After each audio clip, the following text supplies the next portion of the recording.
আমার প্রশ্নটা খেলাধুলা নিয়ে। বেশ কিছু বিশেষজ্ঞ বলেছেন ক্রিকেট খেলা হচ্ছে সেই আমলের পাথর খেলার মতো। এ প্রসঙ্গে একটা হাদিসের কথা বলে তারা ক্রিকেটকে নিষিদ্ধ করেছেন। এখন এভাবে হাদিসের ব্যাখ্যা করলে সব খেলাধুলায় নিষিদ্ধ হয়ে যাবে।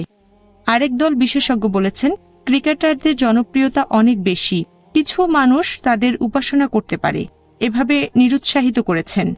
এখন ধরেন আগামীকাল ফুটবল খেলা হলো জনপ্রিয় খেলা, অথবা মনে করেন টেবিল টেনিস হলো জনপ্রিয়, তখন কি এগুলোকেও নিষিদ্ধ করা হবে? তাহলে খেলাধুলা শেষ হয়ে যাবে। আপনার উত্তরটা জানতে চাচ্ছি।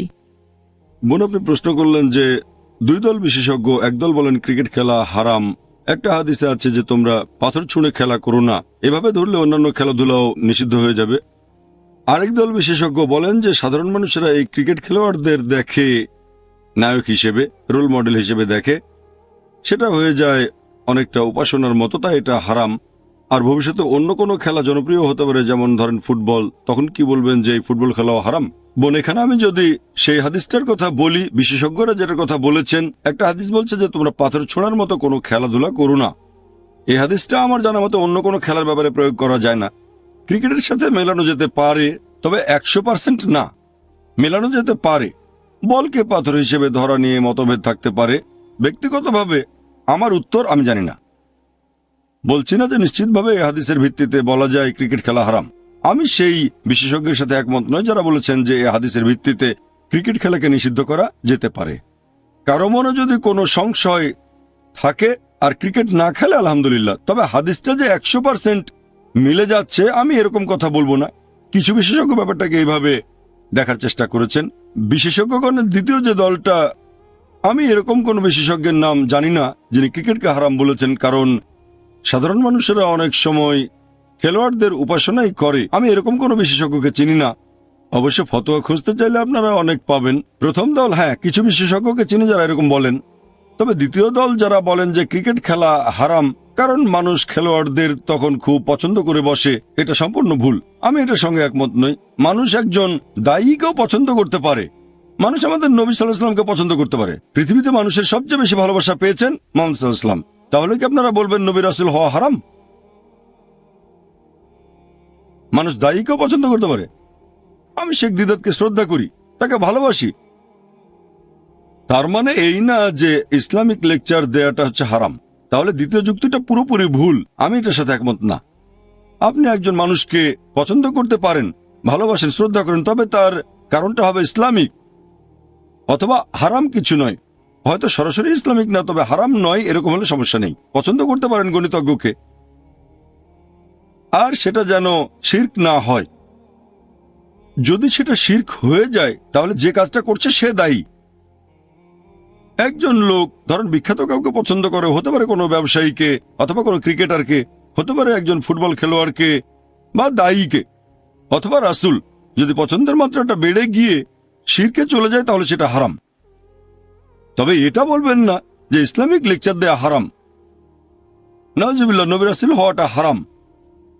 এখানে দায়টা পড়বে যে কাজটা করছে তার উপরে, খেলার উপরে না। এই দ্বিতীয় দলের বিশেষজ্ঞ আমি এরকম কাউকে চিনি না। আপনি কোত্থেকে পেয়েছেন আমি জানি না, তবে নিশ্চিতভাবে আমি দ্বিতীয় যুক্তিটার সাথে মোটেও একমত নই। এখন ক্রিকেট খেলার ব্যাপারে আমার ব্যক্তিগত কিছু মতামত আছে। এগুলো আমার ব্যক্তিগত মতামত, হয়তো শরিয়ার অংশ নয়। আমি একটা জিনিস পছন্দ করতে পারি, নাও করতে পারি। যদি ব্যক্তিগত মতামত জানতে চান, আমি ক্রিকেট খেলার পক্ষে নই। সেজন্য আমার স্কুল, ইসলামিক ইন্টারন্যাশনাল স্কুল, আমাদের স্কুলের নিয়ম অনুযায়ী ক্রিকেট খেলা হারাম। ইসলাম ধর্মে না, আমাদের স্কুলে। কেন সেটা পরে বলছি।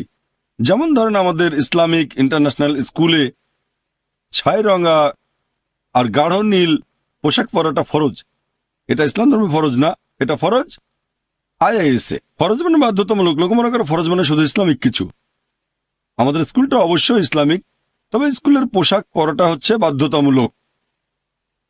ছাই রঙা আর গাঢ় নীল পোশাক পরা বাধ্যতামূলক, তবে বাইরে কোনো সমস্যা নেই। স্কুলে আমি ক্রিকেট খেলাকে নিষিদ্ধ করেছি।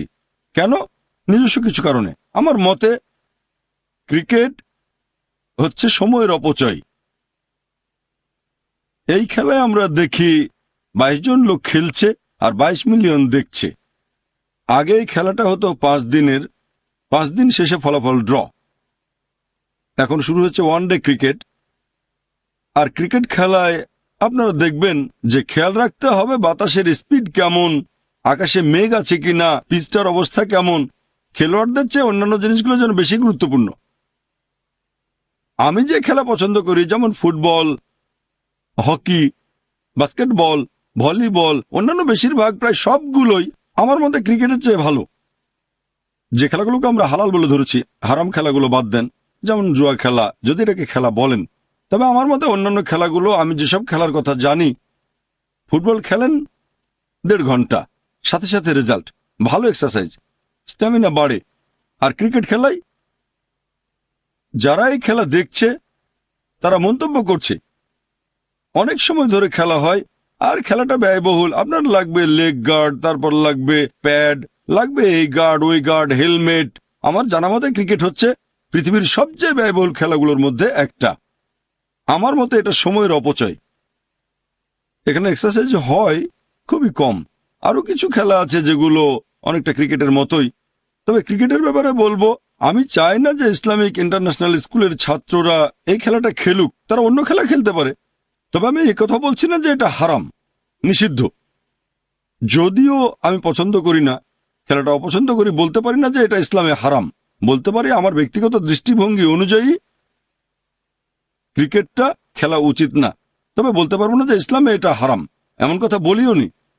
কিছু বিশেষজ্ঞ যদি হাদিসের ভিত্তিতে এরকম বলেন, তারা দায়ী থাকবেন, সঠিক হতে পারে, আরও ভুলও হতে পারে, আল্লাহ মালুম। তবে আমার মতে এটা সময়ের অপচয়। বিশেষ করে মুসলিমরা, এখনকার ভারতের বেশিরভাগ মুসলিমের প্রিয় খেলা ক্রিকেট। যে খেলতে পারছে না সে কি করছে, দর্শক হিসেবে যোগ দিচ্ছে আর মন্তব্য করছে, আরে গাভাস্কার ওভাবে খেললো কেন, এভাবে কাটটা দিলে তো পারতো, লেগ সাইড দিয়ে। ফুটবলে তারা মন্তব্য করতে পারে না। ফুটবল খেলা খেলবেন, উপভোগ করবেন, আর ক্রিকেট খেলায় মন্তব্য করবেন। মানুষজন রেডিওতে খেলা শোনে, এটা আসলে সময়ের অপচয়। 22 জন খেলছে আর 22 মিলিয়ন সেটা দেখছে। আমি ব্যক্তিগতভাবে ক্রিকেটের বিপক্ষে, তবে বলবো না যে ইসলাম ধর্মে এটা হারাম। তবে এটা সময়ের অপচয়। আশা করি উত্তরটা পেয়েছেন। হ্যাঁ ভাই। আসসালামু আলাইকুম। ওয়ালাইকুম আসসালাম ওয়া রাহমাতুল্লাহ। যিশু খ্রিস্ট যে ঈশ্বর, এই দাবির পক্ষে খ্রিস্টানরা বাইবেল থেকে বেশ কিছু অনুচ্ছেদের উদ্ধৃতি দেয়। যেমন আমি আলফা এবং ওমেগা, যিশু বলেছেন। আর এছাড়াও আরেকটা অনুচ্ছেদ, একেবারে শুরুতে ছিল সেই শব্দ ছিল ঈশ্বরের সাথে, শব্দই ছিল ঈশ্বর। তারা বলতে চায় এখানে শব্দ হচ্ছে যিশু খ্রিস্ট। এছাড়াও আরেক জায়গায় যিশু খ্রিস্ট সবাইকে বলছেন যে ইব্রাহিম